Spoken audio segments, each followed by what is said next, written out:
તારીખ 4 થી ધોરણ 1 માટેના આરટીના ફોર્મ ભરવાના ચાલુ થઈ ગયા છે. તો આરટીના ફોર્મ ભરતી વખતે મને ઘણા બધા પ્રશ્નો એવા આવ્યા છે જે કદાચ તમને પણ થતા હશે. તો આજે મેં વિચાર્યું કે તમે લોકો સાથે પણ આ શેર કરું કે આનો ઉકેલ શું.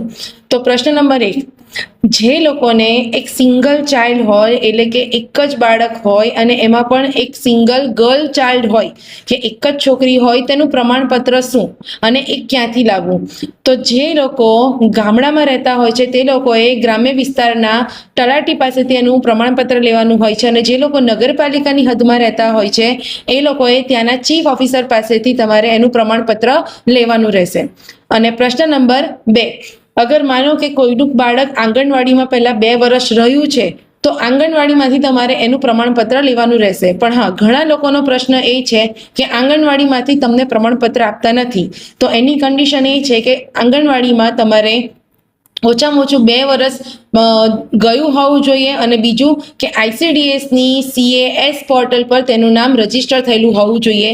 જો આ કન્ડિશન ફૂલફિલ થતી હશે તો જ તમને તમારા બાળકને આંગણવાડીમાંથી આંગણવાડી વર્કર જે બેન હોય છે તેમની પાસેથી પ્રમાણપત્ર મળી રહેશે. ઓર સરકાર દ્વારા નિમાયેલ જે અધિકારી હશે એમના પાસેથી બી તમે આ પ્રમાણપત્ર મેળવી શકશો, જે તમારે આરટીના ફોર્મ ભરતી વખતે તમારે મૂકવાના હોય છે. તો આ છે 2 પ્રશ્નોનો સીધો જવાબ.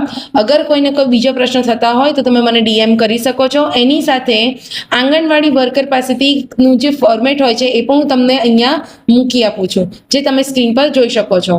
તો આ રીતનું તમે પ્રમાણપત્ર મોહર સાથે, એટલે કે સહી સિક્કા સાથે તમે લઈ શકો છો, જે તમે એઝ અ પ્રૂફ તરીકે અપલોડ કરવાનું રહેતું હોય છે.